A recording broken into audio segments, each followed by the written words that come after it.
Hello, everybody, and welcome back to another episode of the Cinema Wave Podcast, back at the Culture Wave Media Network, and we are here to discuss episodes 7 through 9, the third out of 4 arcs of the final season of Andor, the Star Wars series on Disney+.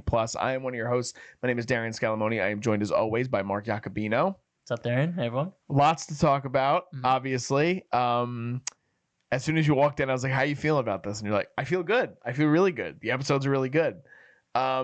And I feel similar.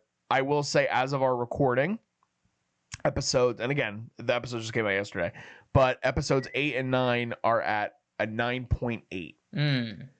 Both are 9.8. 8 and 9, both 9.8s. Wow. Okay. And I will say, episodes 8 and 9 are personally my two favorite episodes of the entire season so far. How do you feel about that? And just overall broad thoughts on this arc before we get into the details, breaking it down episode by episode. Yeah. I'm still wrestling if I like episode 9 or 8 more, because I think episode 9 had that like season 1 Andor type of vibe with a lot of like the backdoor dealings and espionage-y. Yeah, exactly. Yeah. And just like the tonal shift that the whole galaxy has now changed, that Mon Mothma has given this speech. I thought that was like such a cool moment. But yeah, overall this arc, I mean, it delivers what was promised and what's been built up over the past, it must be 5 episodes now, like this Ghorman Massacre, like they were building it up, and it finally, the hammer drops, and it's just as horrific as you would think it is. And Cyril is in the middle of it. I loved his character. I can't wait to talk about Cyril. We talked about it last week, you know, what his character might go through, and we get that, and it's great. And then Bix and Cassian, as we were talking off screen, I think, again, that love story has worked a lot, really, really well. And we get a bittersweet ending to it. My Queen Mon Mothma has her big moment, which I loved. And this arc, though, doesn't avoid some flaws. I do think there are some flaws here that I want to get into, just regarding the fact that they do have to cram so much into so little time. You know, we're skipping a year between arcs, and there's just a lot to cover, a lot of characters, a lot of exposition to bring us up to speed with characters while they're off screen. So it's a lot to juggle, and in some cases I feel like they don't live up to what they've established before in season 1. Interesting. Okay. I'm excited to hear you expand on that. I loved these 3 episodes. I mean, again, especially episodes 8 and 9. For me, it was such a massive crescendo, and that building up to where we got in episode 8. And I'd have to go back and rewatch. And I know you did a whole rewatch before this season. I think when it's all done, I might go back and watch it all in succession. But it might be my favorite episode of the whole series, episode 8. Whoa. It might be. I think there's so much in there, and I think there's a lot in terms of the, like we talk about, like, again, you can provide a lot of the Star Wars context from a technical aspect. I don't know if I've ever seen anything better in streaming television that they've done with Star Wars.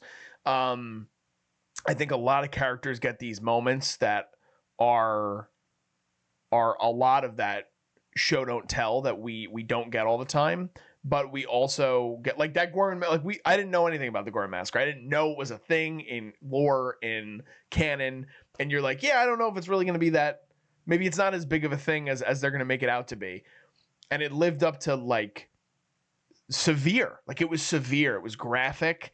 It was emotional. It made me feel emotional by the end of it. And it's like, this is the most I felt attached to Star Wars characters besides the original trilogy. Like, for me personally. Yeah. And I just think the episode is so well done. And then following it up with 9, which, like you said, takes us to that different side of it. And I was thinking that the whole time. I was literally saying to myself, espionage-y, because it feels so much like that.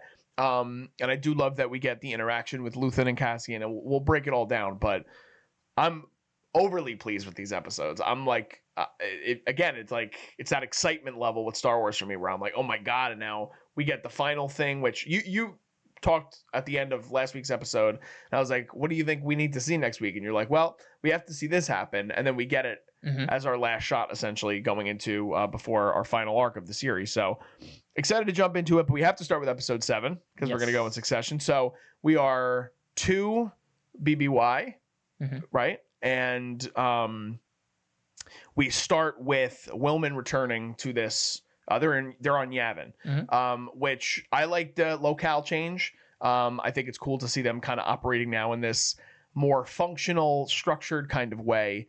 While they still hold on these connections with Luthen, I think it's cool to see that they're starting to structure their way how they're going to try to take down the Empire. So I think that's really interesting. But just to start us off with the tension off the bat with Cassian and Will, I thought was a really good way to open the episode and have that Cassian's like, where were you? Like, you need to talk to me right now. And the fact that Luthen is on this. We talked about it a little bit last week, but it's like there's this power trip in him, and it's like he does believe he's bigger than the cause. That's how I kind of see it. I know he verbalizes it in a different way, but it's just the way that he comes off. It's just like it's his way, or there's no other way to make it work. Yeah, and I think it's so interesting to play that dynamic amongst the fact that Cassian's dealing with his inner personal turmoil, with the amount of stuff that he's gone through throughout the extent of the series, and also his relationship with Bix. So with all that being said, and leading us into where they start to have, again, the propaganda and the media, which I thought was also interesting to start to see more of that in Star Wars. How did you feel about like the opening of episode 7? Yeah, I like that you brought up the Luthen aspect of it, because there is this more formalized rebellion at this point where they have bases of operation. They have a chain of command, like commanders, generals, all this stuff. And Luthen is still operating outside of that, but is still very much connected to it. We see him kind of discussing like, I'm not ready to go to Yavin. I'm not going to go to Yavin, but he's still helping the rebellion in his way. So I just, again, appreciate that they're separating, that Luthen isn't the rebellion, even though in the first season, like, he felt like he was the entire rebellion in his own way. And the fact that Willman says something, I forget who says it, but someone in this episode says, like, it might have been Vel actually later on, but she says, we need to start organizing. We need to be an army. We can't be under Luthen anymore. Like, they need to break free of Luthen's grasp, yes. which I think is a really interesting avenue that they took. I wasn't expecting it. Yeah, I feel the same way. I thought that, like, even formalizing this, like you said, more organized approach, I wasn't expecting that at all. I didn't think we were going to go that route. It was interesting to see the community and see, again, kind of what happens within that. We get, I think it is the interaction with Vel and Bix is in this episode as well. It might be this one or the third episode. I forget. I'm pretty sure it is. I'm looking at my notes. It might not be. I don't know. It might not be, but same vein. So then we jump back to the Empire though, and again, help me with his name. The guy you love. He's in Thrones. Oh, Partagas. Yeah, Partagas is having a conversation with Dedra. References Palpatine and the fact that he is pleased with the way the mission is going. We get an introduction to another menacing character, Captain Kaido. What a visual he is. Yeah. Like a perfect throwback representation of like what the Empire to me was when I first saw the original trilogy. I'm like, oh my God, this is perfect casting. This dude is great. And we see that there's now starting to be conflict between Dedra and Cyril, which again, so great, and a credit to Tony Gilroy that in a show that has a titular character by the name of Cassian Andor, and I'm completely indebted to the relationship of Dedra and Cyril because it's just, the writing is so good with them, and that whole separate storyline that we've amped up in season 2, and the fact that we get this moment where Cyril wants to be able to trust her. He wants more information, and she greets him. Not greets him, I guess, but she shuts him up by kissing him in a very public setting. Now they're in hiding, but it's outside of her character, and she's like, "We're going to be rewarded, and we're going to leave here, and we're going to be on Coruscant where we belong. You gotta stick it out." And so I thought that was a really interesting dynamic. How did you feel about that scene playing out and where it eventually leads us to? Yeah, so this is my main gripe with this arc. We're gonna disagree, but that's okay.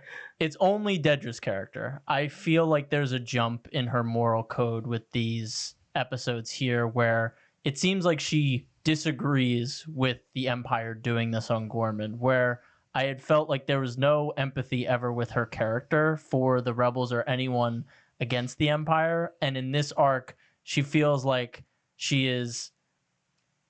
she is apprehensive to go through with this. She's like, I have it under control. Why are we doing this to people? And she just starts to break down.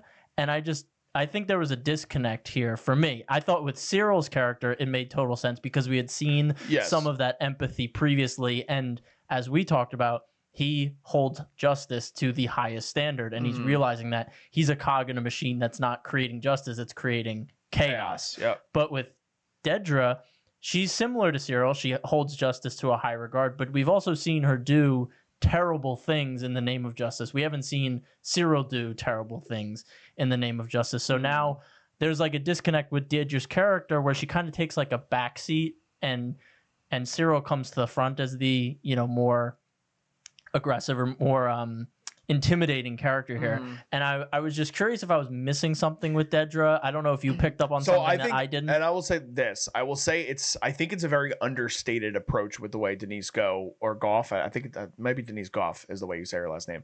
But I think she handled it in a much more understated way. Because I remember there was a time, might have been the last arc, it might have been the arc before that, where you were talking about how cold she is. And as a character, again, she is cold. She has a lot of, and we learn the reasons why in this season, which I think is great to understand kind of where she came from and that she was an orphan essentially and had nobody to go to. And I think for me, it's more that there is a bit of a shift that you see in the performance where you see, and maybe empathy is not the right word, but there is affection for Cyril. And I did see that. Now, I don't think you might have picked up on that. But that was my interpretation. I did see that throughout.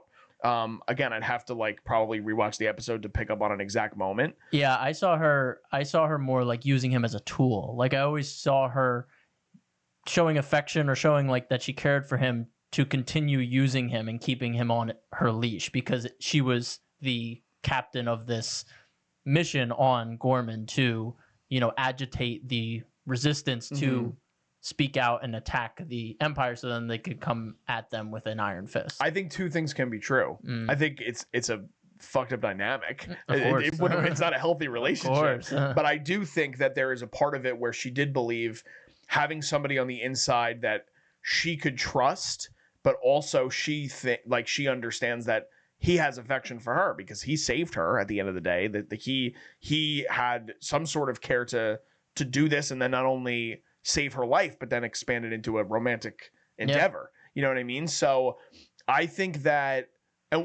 it comes off a little bit more as the episodes progress. Like in particular, I noticed it jumping just ahead for a second, just for an example, like when they get into the fight in episode 8 and she goes, you didn't mind all those promotions. Like the promotions didn't bother you. Like when she's trying to justify her actions. And again, maybe it's just how I'm interpreting it from the acting perspective, but there's something in her eyes where immediately as it comes out of her mouth, she regrets it. That's how I felt. And you see it play out that way because as soon as he leaves, she's on the lookout for him and she wants him and she wants to save his life. Now that's again how I didn't think it was something where she was like, he's going to foil the plan. I think she was like, I care about this person and they're going to die if they go out there and they try to prove a point. That's how I felt. You didn't get that same. My issue actually wasn't as much with their relationship. It was more so that she seemed affected by the fact that they were going through with the Ghorman Massacre. I thought that was an interesting change in her character where she was unnerved that the Empire was doing this. And I thought that was interesting because I had never seen her question the Empire, and this was the first time it seemed like she did, and it just seemed like a big jump because for the first season and a half she is like the most devout person to the ISB and to Partagaz, and I just thought they should have planted maybe seeds of doubt earlier than this here, and maybe I'm interpreting it incorrectly. I don't know. Well, because I think the biggest thing is that it's more because of Cyril. Like I think that in that first episode, again, like her saying they're going to be rewarded, I still think there has to be an element of justification in her mind. She doesn't think that there is anything wrong with what's going to happen. Now, when you get to the day, I think as a human being or a human character, you can interpret things a lot of different ways. Like she might not be strong enough to do these things. I mean, look at the PTSD she deals with in episode 1, and it could be something like that. And you see that play out when Cyril eventually does what he does to her. But that's interesting. I got a different perspective from it. I really did appreciate it. I really liked it. But I can understand your concerns and your criticism with it as well. Going back to episode 7 though, we then have Bix. We jump back to Bix and Cassian. Yeah, this was a cool scene. This is a very cool scene with the Force healer. And I thought that it was a brilliantly written scene. And I also love how they didn't have it be something where she was speaking directly to Cassian. I love how she had the Force healer speaking directly to Bix. For Bix to be the one to have this realization that she always felt anyway, that like Cassian is too big to the cause. That her being there would prevent him from reaching his potential in what he could do as a leader. And I love the callback to the end of last arc, I believe it was, when Luthen says, start thinking like a leader.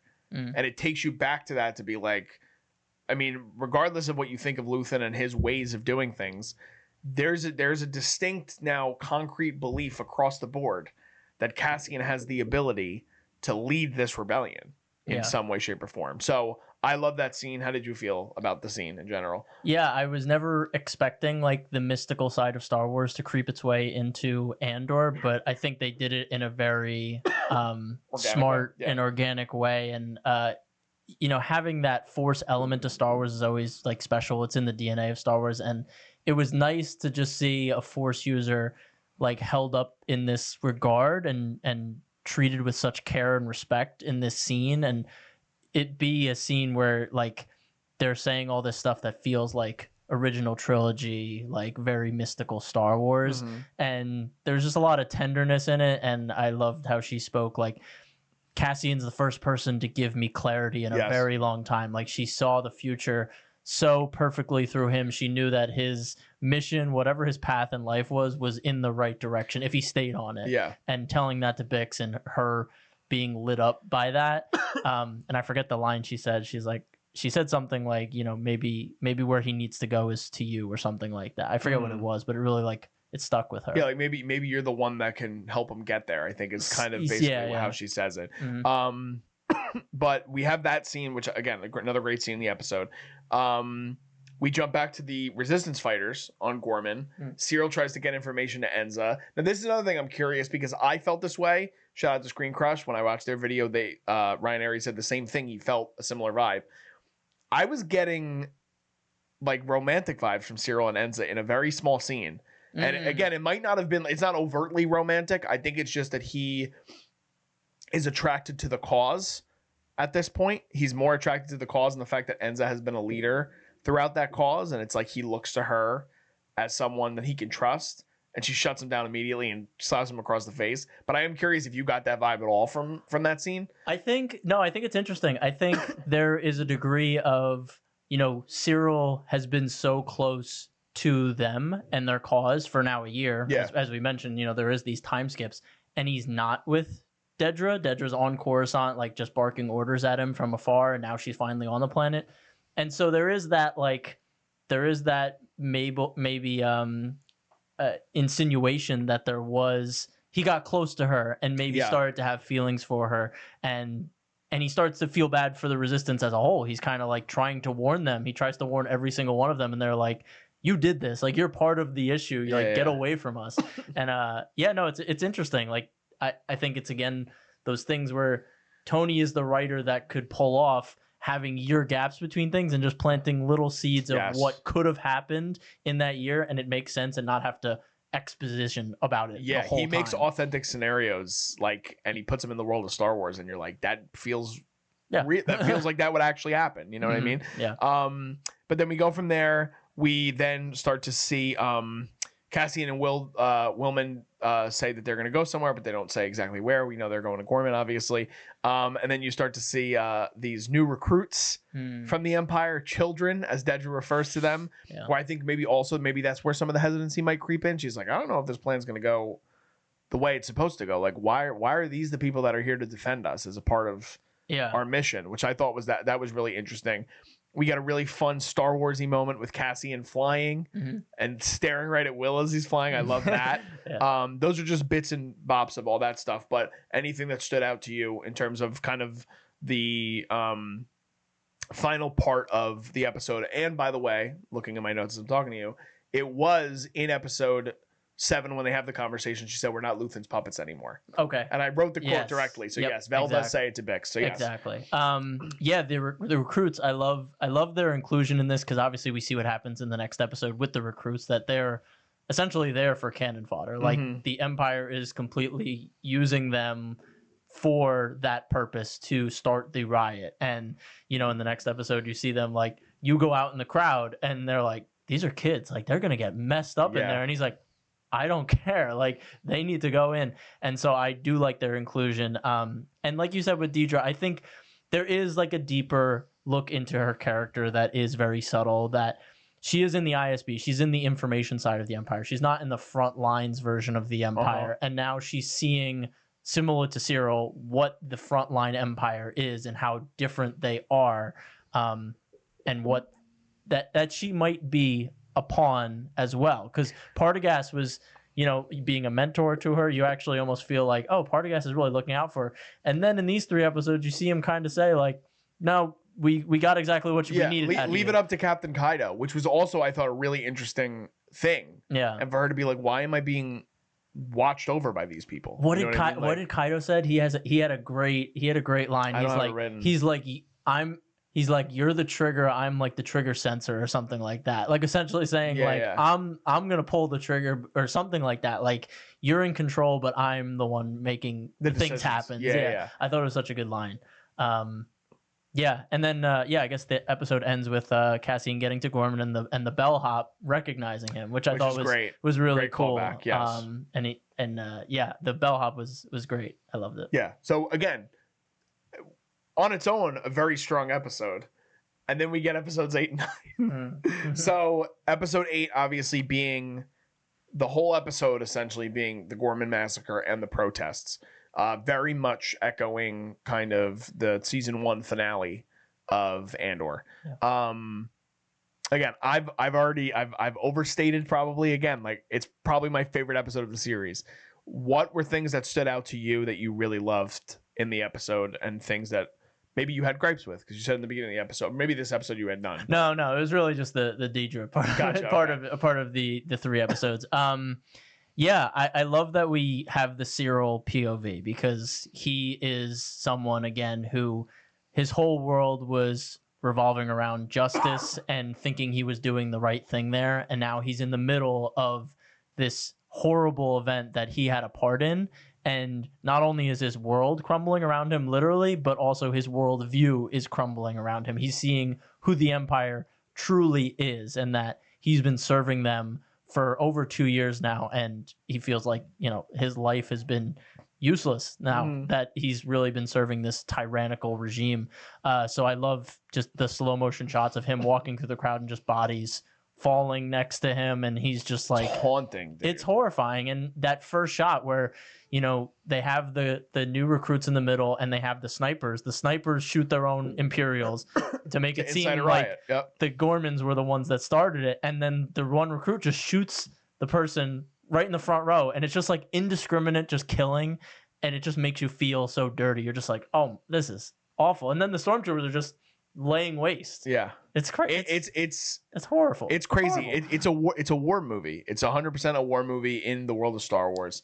The big thing for me, so I mean, you brought up Cyril. I was just taking a look at, again, the show. I'm sure it's going to get a ton of Emmy nominations, as it deserves, as season 1 did. Diego got nominated, Genevieve got nominated, Andy got nominated. If Kyle Solar is not nominated for this season, I might boycott the Emmys. He is pretty great. He is so good in this episode for so many reasons. We're seeing every single layer of this character on display in this episode. And again, it goes back to, like you were talking about, it being his POV. Like, they made us care about Cyril in a different way. That's a credit to the writing. That's a credit to the pacing. That's a credit to the storytelling. And I think that what he does in this episode, in his interaction with Dedra, and how it comes from a place of care and worry to a place of anger, frustration, that he is physically has his hands around her throat. Yeah. That he is willing to take her out entirely to make her understand that he's not He's not fucking around. He's like, no, I don't think you understand what you're about to do. And then she comes out with, well, you didn't care much about the promotion when he lets her go. And yeah, it's just that, again, that crescendoing of getting us to that point and starting us with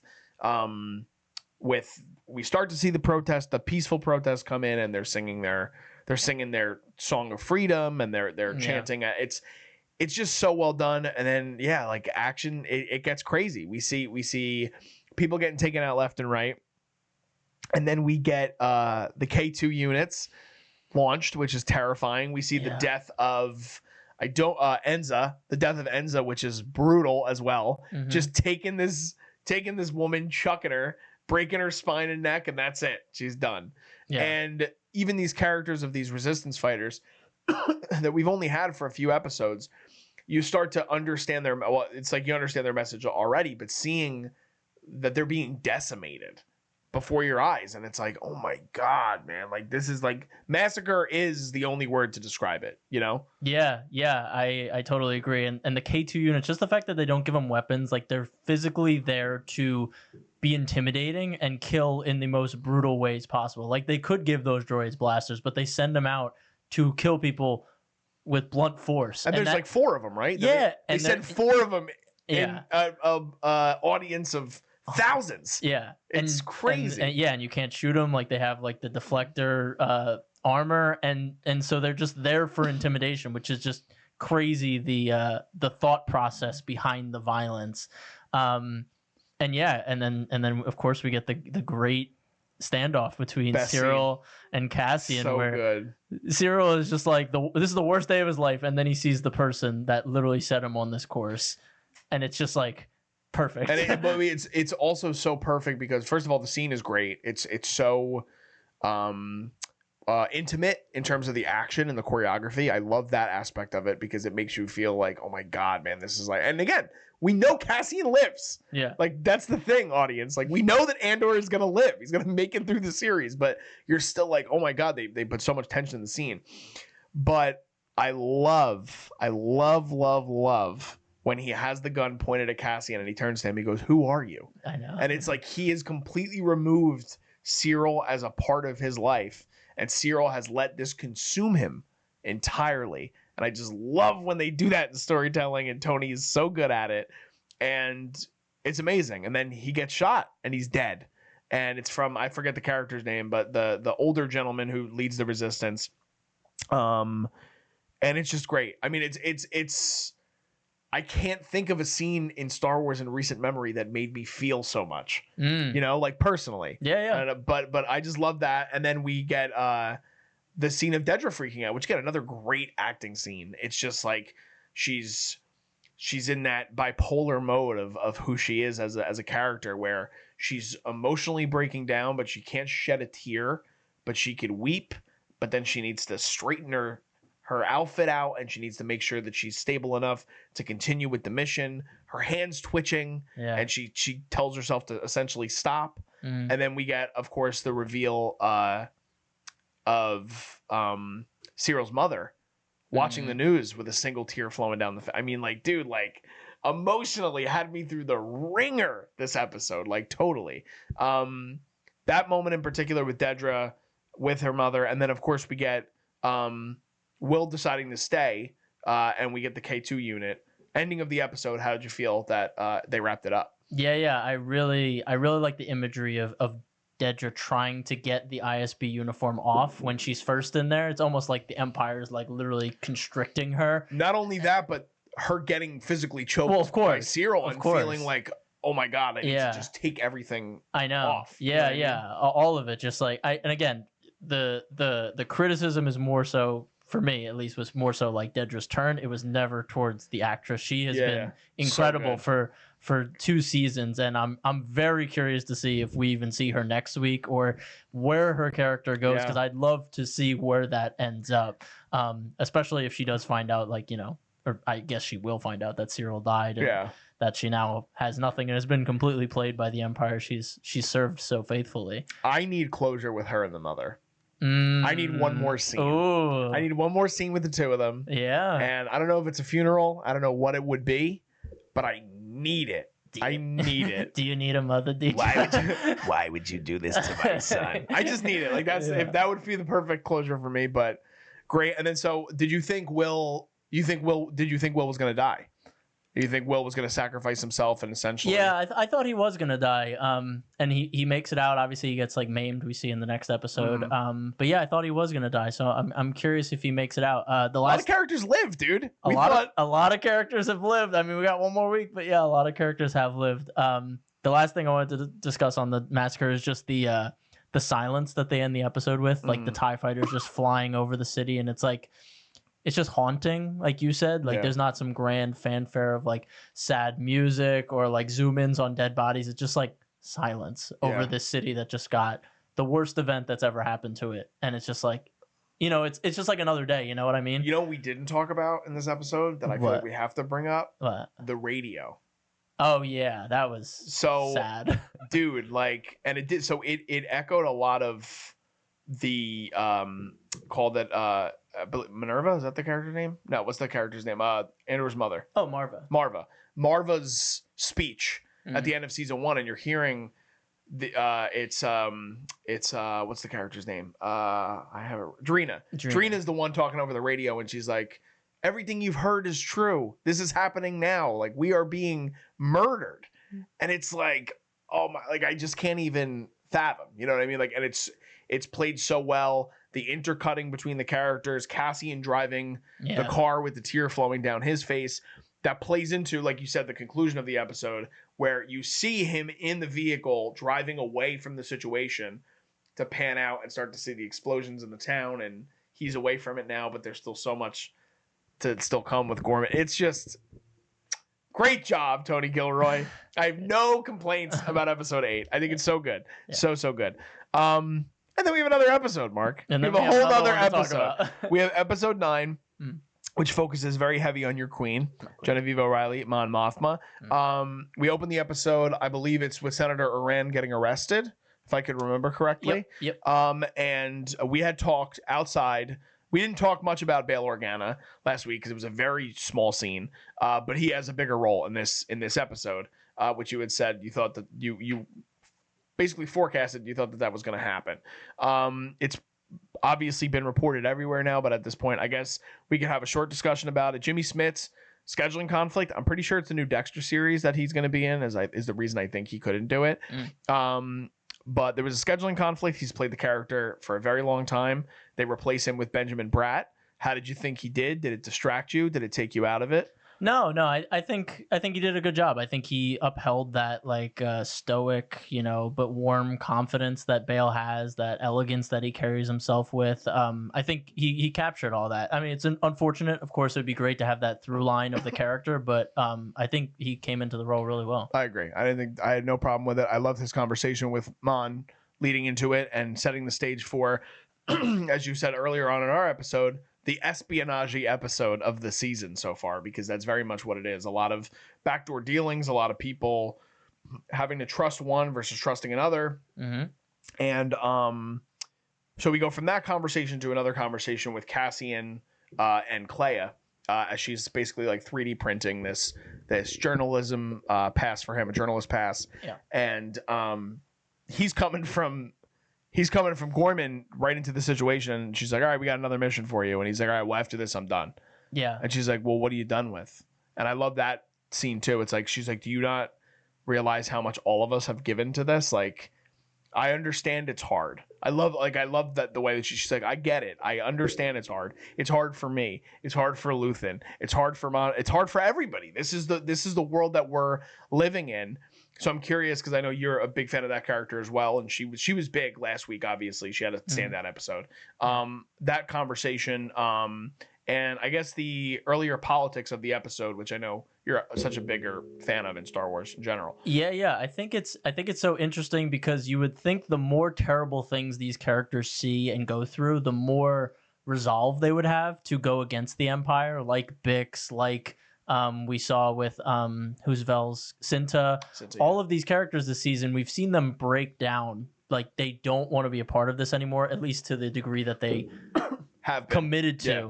And they're like, this is a lot. I need a break. I need to step away from the front lines. And Cassian, a character that has every reason to keep fighting the Empire, especially after seeing the Ghorman Massacre, is again faced with the decision like, I don't want to be a part of this. I'm done. So it's an interesting through line throughout this entire show that like it never gets easier. It's always going to be this uphill battle to continue to motivate yourself against skyrocketing odds that you might not beat the Empire, but you still have to commit your life to this. And he knows he's gonna see more of this type of stuff. So it's just like an interesting thing, because I think in traditional media you would be like, oh yeah, we just saw like this terrible thing, let's get him back. But we're seeing characters actually like revert. They're like, God, this is tough. Which it's a human element. You Exactly. Like when you face adversity, if it's, I mean, everybody in life needs a break, and it's that point where you hit a breaking point, you hit a boiling point. You're like, I need to stop. I need, like, I don't think you're hearing me. Yeah. Like, I can't keep going right now. Like, mentally, I'm shot.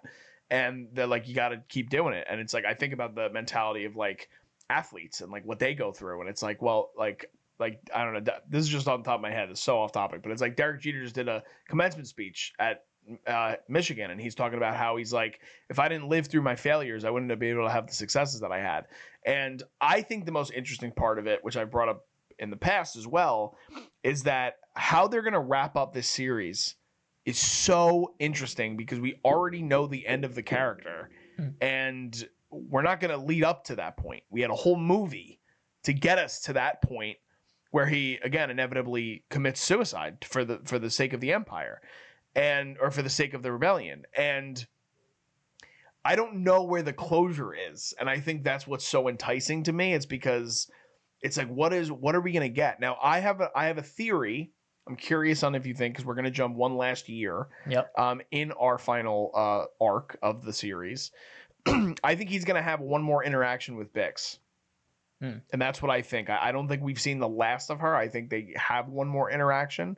It's going to be very interesting to see how that happens.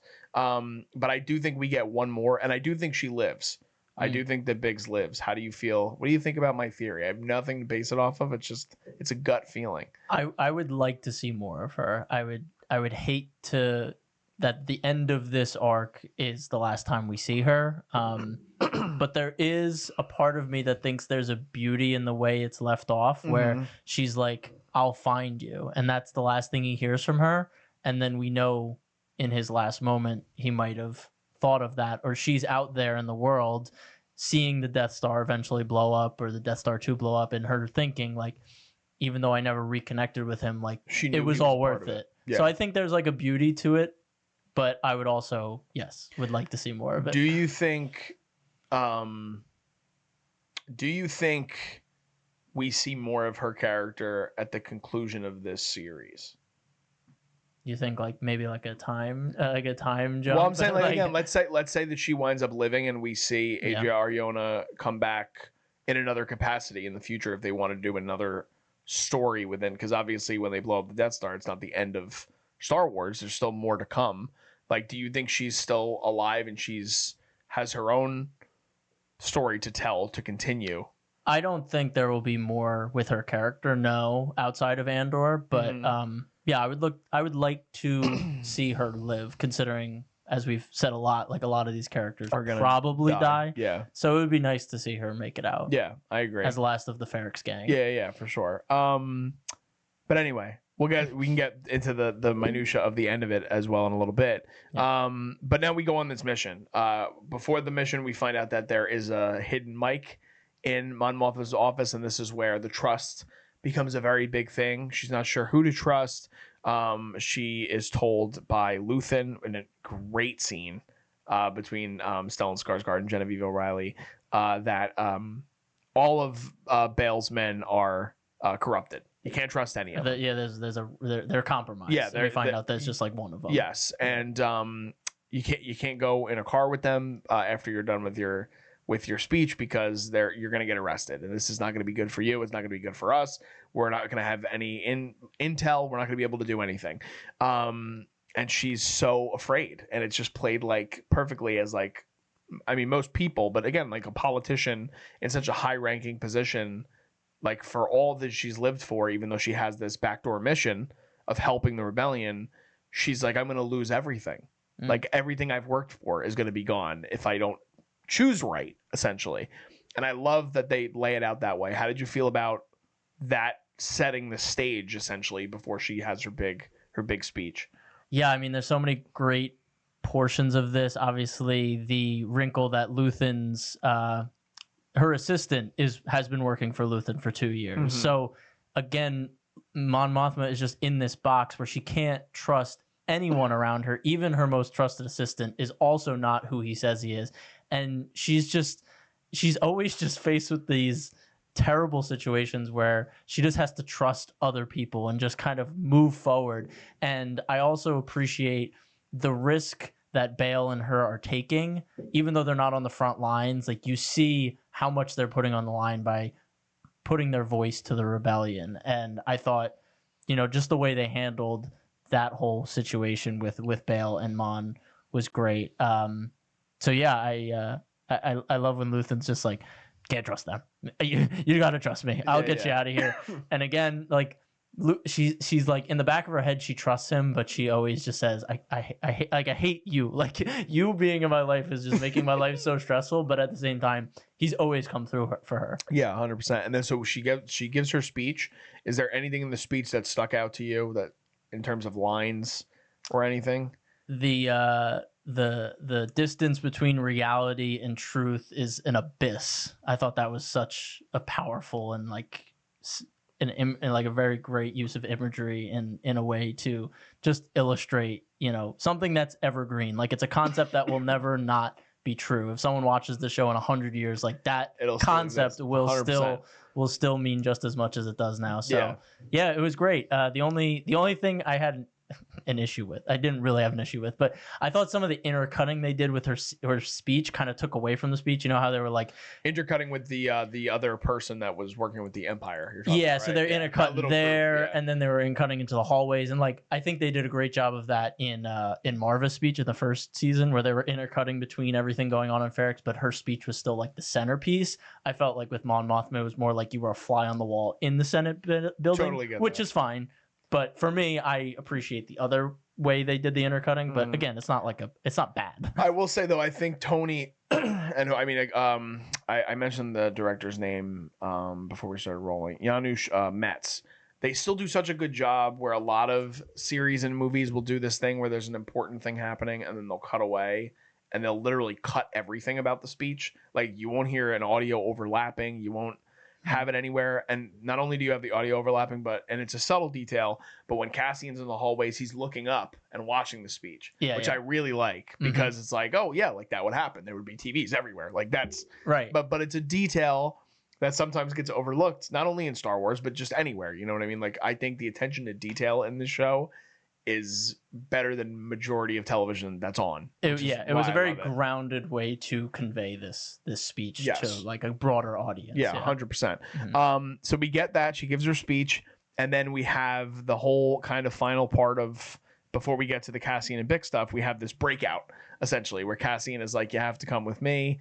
I have friends everywhere. Like, he has to convince her. Yeah. She thinks he's just a normal journalist in the beginning, which I love. Or she just can't trust him. Or she can't trust anyone. She can't trust anybody. Yeah. Again, a thematic thing that I noticed. I love when we have the shot of the bird's eye view over the spiral stairs coming from high society, going down to the depths of the underworld of the rebellion. Like, that was something that stood out to me. Where I made a parallel, and I really loved that. And we also find out that Will survived with Drina. But so much of this, obviously, is the breakout and the fact that we have this public display of murder because Cassian needs to do it to save Mon. And I just love it. Again, it plays out in such a way where it doesn't feel like Star Wars. You know what I mean? Like, it feels like something that is more mature than what we've seen previously besides Andor. But you place it in the world of Star Wars and you're like, this is what I want. Like, that's how I felt. Did you feel similar in terms of the whole breakout scene and how they handled it? Yeah, I just liked seeing Mon being exposed to violence in this direct and personal way, because, again, this is something she always feared and what was preventing her from joining the rebellion more openly in the first season. And Luthen's like, this is rebellion. People are going to die. Like, you know what you signed up for. And now she's seeing it firsthand and she's horrified. She's like, Yeah. oh my gosh. And Cassian's like, we need to keep going. You cannot stop right now. Like, we need to get out of here. And it happens to the one person, and then it happens to her driver. The driver was the best. She's like, oh my God. And he's like, come on, let's keep going. What's his name? Cloris? He's like, Cloris, we found her. Who are you? Pow! We have to keep going. I'm like, oh, dude, it's so good. Yeah, so just seeing her exposed to that reality. And then I love the last shot of her flying away from the Senate building, and you get a little smile from her. You could just see kind of like the facade is over. Like, she doesn't have to be hiding in plain sight anymore. She's kind of like, okay, like, finally I'm moving forward and getting away from this world that has really hurt me for the past couple of years. And again, it's that status quo change. And again, seeing Cassian and Mon on the screen together was also weird. Crazy. They're in the same season, they're in the same show for over 15 episodes, and they've never been on screen together. And it's like, this is weird, but the first time they meet, right. It does feel right. Yeah. Great scene, great episode. We then get, obviously, we've talked about it a little bit, but Cassian returns home. He tells Draven that he's got a KX unit, so they start working on the KX unit, which we'll get to in a little bit. Cassian tells Bix that he's done with the rebellion. He goes, I can't do it anymore. I'm not doing it anymore. And we're gonna figure it out, and we have enough, and we can make it work, and it's gonna be okay, and we're gonna go. And she says, you need to sleep, and he goes to sleep. And when he wakes up the next morning, she's not there. She leaves him this very heartfelt message. It's you feel how alone he is, and you feel how helpless he feels. And again, it's just like Diego, man, so good in this role, like so good in this role. And again, I talked before we started rolling about the score in this, and I love the tenderness and the quiet moments with those kind of higher pitched keyboard as we go up. And it was done by, this wasn't Nicholas Patel this season. This was, now I'm looking for it again. I think it's Brandon Roberts. You're right. Okay. Brandon Roberts. So I love that element of it, but curious again, just your thoughts on how they handle the final moments that we have seen thus far with Bix and Cassian, and seeing how their relationship has grown over the arcs and over this season and comparatively to last season. Yeah, they've done a great job of just building it up. And Diego's performance, I love the shot of him like running towards the ships to make sure, like, oh, maybe she didn't leave yet, but in the back of his mind, he's like, she's gone. He knows that. But I really enjoyed the message. It was the most emotional part for me, because it was just, again, that thing where we know the ending, and it's one of those story beats where the beat is better because we know the ending. We know Cassian doesn't make it. We know they don't get back together eventually. So when she says, when we find each other again, we'll be able to do all the things that we wanted to do and we couldn't do at the time, and I'll find you. And you just know that's not going to happen. So it's so bittersweet, but she's choosing the rebellion for him because she knows that he's always going to put her above the rebellion. And she had this interaction with the Force user who said, like, he is a very important piece of all this. And she believed that. And she's like, I can't get in the way of that. So she made the decision for him. And Cassian is just like, he's losing all of these people he cares about around him while he's still doing the right thing. It sucks, because it's like, it's not like he's doing bad things. Like, he's doing the right thing. He's helping. He's a tragic character, and he still loses everyone. Yeah, it's just again, it's a credit to the storytelling. It's a credit to everybody in this show. Like, the writing is great, the show running is great, the directing is great, the acting is top notch. Like, there's so much. I love the show. And then of course we get the finale, or the last part, which you had speculated last week, that we have to see K2. Mm-hmm. We need to see K2, and we get the return of Alan Tudyk voicing the character in what many likened to kind of, again, like Frankenstein's monster. They had him all wrapped up. They wake him up. They bolt him up, and he's ready to go. And Cassian has this look on his face like, this is a very interesting kind of through line now that we can do something with. How do you think they handled K2SO's return? Yeah, I think it's like crazy now. Like, when you see K2 in Rogue One, you're going to be like, he was at Ghorman, he participated in that massacre, and now he's like this funny, kind of comedic relief character that you also really care about. The only real, again, I feel like I have little nitpicks for this arc, even though it's really incredible. The only thing was, I feel like the Bix moment, like coming right up to that moment where we get K2, I didn't feel like it had enough time to like breathe. We just went right from that to Cassian, your droid's ready, and he's like, okay, and then he goes in, and then they give him a gun, and we get like a comedic relief moment with Alan Tudyk, and I was just like, I wish there was just like a little more time in between. But again, like I said, it's so ambitious what they're trying to do with so little time over so many years. And I get it. Like there's going to be concessions that have to be made. And it didn't ruin anything for me. It was just like, I've seen really great stuff that Andor's done. And I'm like, I want it to be that good all the time. You want it to be perfect. I want it to be perfect. But season 1 was perfect to me. Yeah. And I get that. I do agree with you. I do think that I can understand the thought of we go to that moment where he's like I said, you're looking at this character that's broken down, he's isolated, and then they're immediately like, there's a droid. Yeah. Want to come see the droid? Yeah. And he's like, okay. Okay, like sure. And then that's the end of the episode. So I do get that. Yep. But I am excited to see them reunite. I mean, again, really form a relationship over this year. We're going to have to see where they end up with the final 3 episodes. Last thing before we go to sign-offs, man, going into the final 3 episodes of this series, are you happy? Are you excited? Are you depressed like me? Because I don't want to let go of these characters, and I know that, again, like, we know the ending. I can't wait to rewatch all of it. I can't wait to rewatch Rogue One. I haven't watched Rogue One in such a long time, like years. Yeah. So, but how are you feeling going into these final 3 episodes?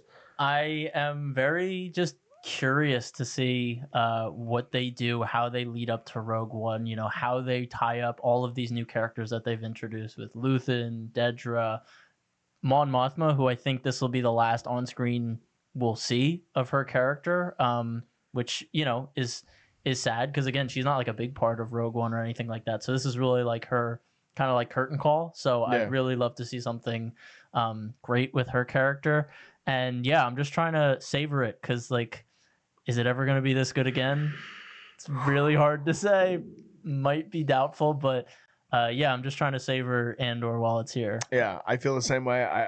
Disney, give Tony anything he wants in Star Wars. He's out. That's kind of but I need it. Like, you can put him in any timeline. You can give him anything. The good thing is Bo Williamson, I forget what his name is. Okay. Writer on Andor, who did the prison arc in the first season and who did the second arc this season, is writing Dawn of the Jedi with James Mangold. Okay, so that is a good sign. Got some and I do like James Mangold. So we got primo talent from the Andor writing team involved in future Star Wars projects. That is At exciting. Least that's the last news I've heard. So okay, there is a speck of Andor that will live on. I mean, listen, man. Like I haven't had so much fun talking about Star Wars since we've started doing this on Culture Wave. Mm-hmm.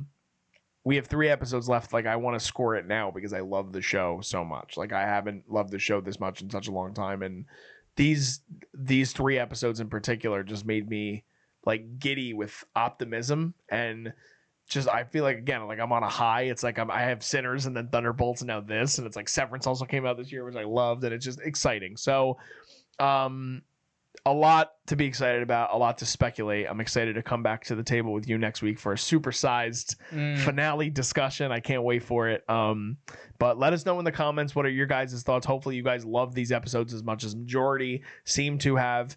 The ratings for this show, now this is a quick thing. The ratings for a lot of shows on Disney Plus this year are down. We need to talk. The ratings need to be up for this show. It's one of the best shows on TV. Everybody should be watching this. So binge season 1.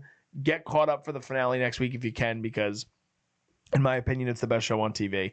But anyway, please like this video if you guys can. Subscribe to us here at the Culture Wave Media Network. And Mark, my buddy who I just did the whole episode with, also has a whole entire YouTube channel and podcast dedicated to Star Wars centric material. So Mark, I'll give you the floor to talk about your own stuff. Thanks. Yeah. So Star Wars Mark of Balance. You can look me up on YouTube or Instagram. I'm on all streaming platforms. I go a little more in depth in the Star Wars aspects of things. So, Mon Mothma's speech in this episode, it connects to a piece of Star Wars Rebels that we didn't talk about, but I talk about it a bit more over there. So if you want to go like deeper into Star Wars, that's where you can find me. So appreciate the platform. Absolutely, guys, definitely check it out. And if you guys want to follow us on social media as well, all that stuff is below me currently in the video. It's also in our YouTube description, where most places where you can find stuff on social media. And we are not just covering Star Wars, we're currently covering The Last of Us, which Mark is probably going to be on the finale episode for that. We have movie reviews upcoming. We also have reviews on the channel already for Sinners and Thunderbolts, like I said, and we have other stuff upcoming like Mission Impossible and Final Destination. So check those out when that comes as well. But just signing off, I am Darian Scalamoni. I'm Mark Alcabino. And we'll see you guys next time. This is The Culture.